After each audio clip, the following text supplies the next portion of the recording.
Hello, I had to come to you before this week's conversation. Remember, 7-day challenge from Magic Mind. Well, it's 7 weeks now. My, how time goes by. But I wanted to share a couple of things. Well, first, I wanted to ask you, have you taken your shot today? And for those of you who don't know, it's like this nice little green shot because it helps you reclaim your brain.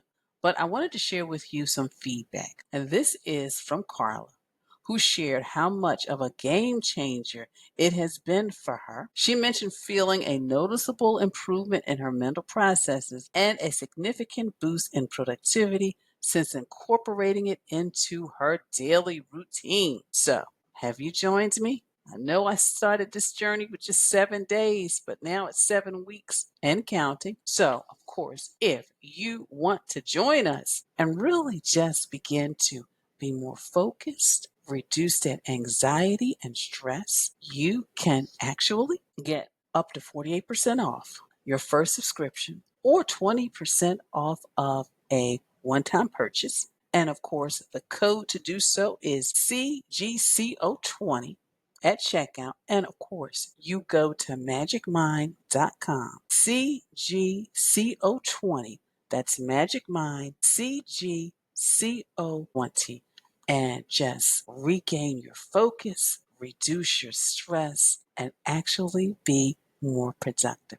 So now let's head over to the conversation. Hello and welcome to Got Clutter Get Organized, the conversation. I am so excited because we have the one, the only Franne McNeal. And of course, this is her book, and I'm going to tell you more about this book later.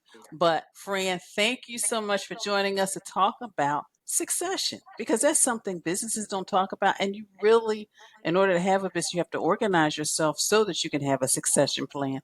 So thank you so much for joining us. Oh, my pleasure. Thank you. Thank you for continuing to do what you do. And you too. So, what made you decide to start your business? Because, I mean, we've known each other for I hate to say it, decades, but we have. Decades. Well, there always was this sense of I have something to contribute. I really Hmm. do want to share, and I want to Hmm. share it with people who say, I think you can help me. So there was Hmm. this sense of value exchange. As I've gone through different businesses, I recognize that just having an idea isn't enough. It's really important to find people that say, I have this problem. It's bigger than a little pebble in my shoe. It's really frustrating me, and I'm ready to do something about it. So Mm. that's sort of what got me from going to volunteering to something being a hobby to saying, this is my business. Again, if it's a big enough problem, let's talk about your urgency, whether or not you're ready to do something about it, and let's talk about what you're going to pay. And so Mm. that's what makes a business. And sometimes folks aren't the right fit for me. And then I say, well, there's the do it yourself, or, you can take a seminar there, or you can continue just to not do anything about it. And, then that pebble becomes a rock, becomes a boulder, becomes, overwhelmed. And then when they call me, I'm like, oh, I need the bulldozer. Uh-huh. And I do understand. It's almost the same way sometimes organizing projects. So, friend, when it comes to succession, like first of all, really what is succession, but also what is it that we just don't really incorporate that because we work on our business plan, then we start running the business, but succession never is in that part of that plan or part of that strategy. Often it isn't. And I think for a few reasons. One, for a lot of people, their businesses are babies. So the idea of giving up their baby in the beginning can't happen. They get to a point of overwhelm and they're like, maybe people could help me run my business. And then they get to a point of, well, no one runs it, I do. They sort of take it back. And then often they're successful at delegating and they have a number of clients. And then they find there's other things that they want to do. So people go through stages of holding on and letting go. Often they just don't think about, Covey talks about begin with the end in mind. And often people don't think that their business is going to have an end. And so Mm. they therefore don't think about their exit plan, their succession plan. It's always going to be, it's got to be me. People want me. And recognizing, if you want to take a vacation, if you get sick, if the kids need you, if you want to do something else, that there needs to be a way that your business can live on without you. And another thing to think about is the degree to which the business can pay you when you're not in the business. Often is how, when I pose that question to people, they're like, now that's a concept. And then they're more willing to say, okay, so if I'm getting paid, but I'm not in the business, who's running the business? And I'm like, question there. And that's interesting because you're right. It's like you do think, and I hear a lot of people say that, oh gosh, the business is my baby. And I Mhm. may have said that in the beginning, but now I think because I've been doing it for so long, it's like, okay, what's next? And Mhm. for me, it's like because there's so much digital information out there, it really kind of helps me like, well, who can take this over?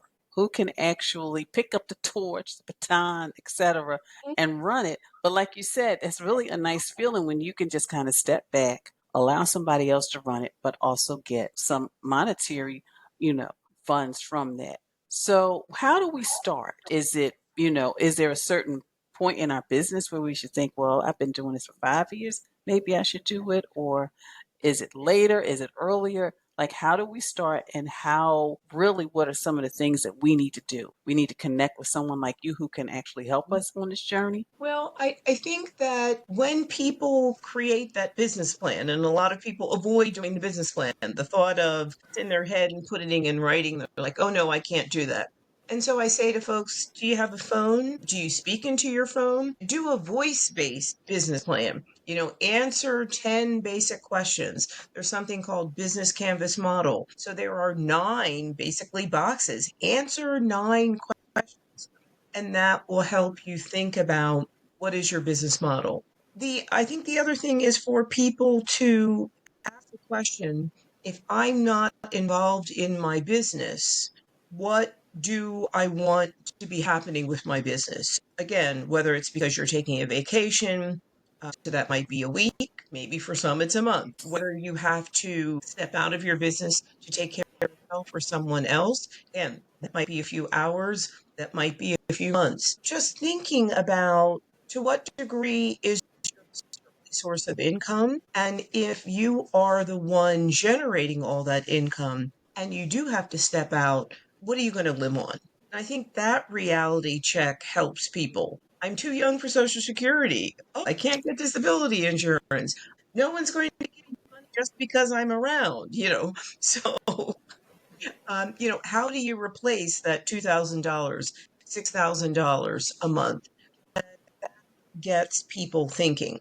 Again, so it's less about giving up your baby. It's more about, how do you make sure that you can put food on the table, pay your rent, and know that you're okay, that you're safe. And Mm, you begin to think about those things, then again, it's easy to say, there are some things out of my control. There are some things in my control. So if I had mm, less money coming in, then, what's the minimum amount of money that I could live on? If mm, I wanted to get the same amount of money that I'm getting now, and I wasn't available, who else needs to be on the team?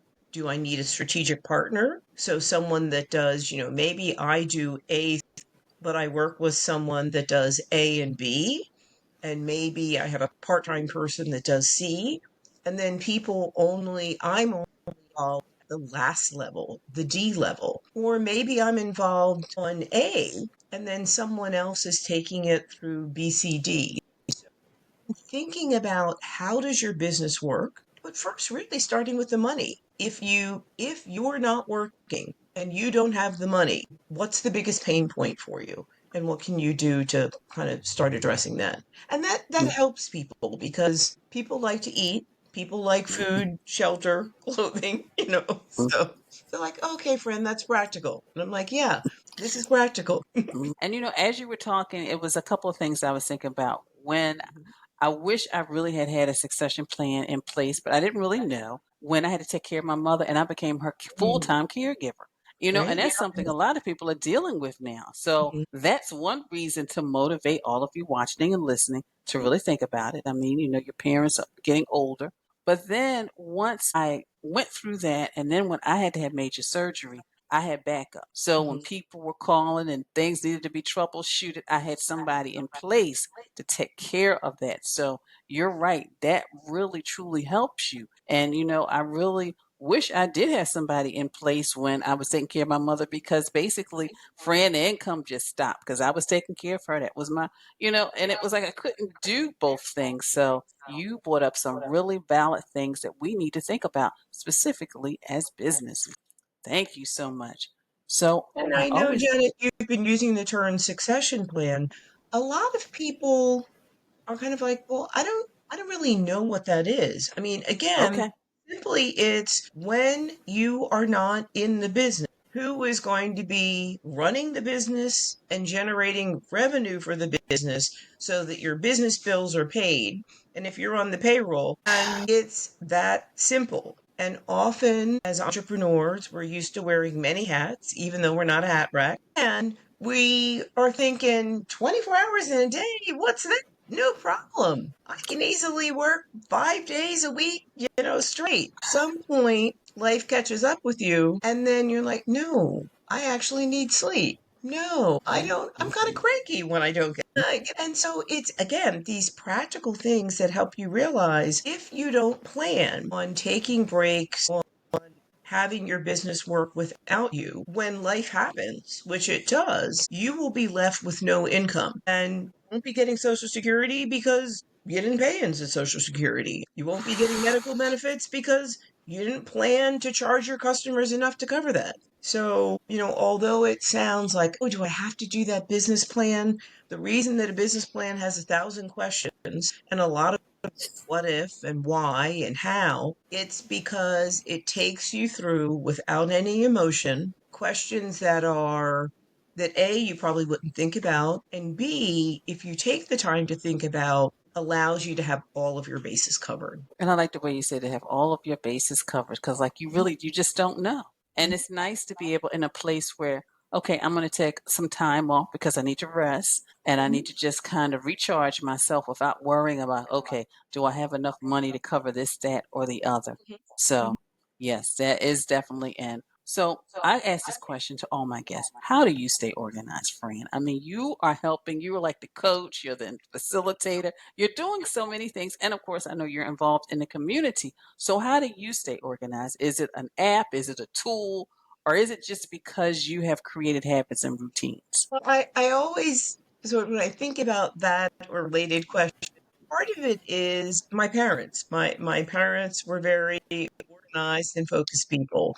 They grew up, they were born in the 30s, which was the Depression. So there wasn't a whole lot to go around and there were a lot of mouths to feed. And so they focused doing the most with the little that you had. While other kids got lots of toys and things, my parents were like, okay, here's the one toy. You're the oldest, you get it first, and then it gets passed down to the other girls. So I think just, again, learning to be creative, learning that you do a good job with what you have, learning. I remember my mother, we would buy paper towels. In my field, your hand, you use the paper towel, you throw it away.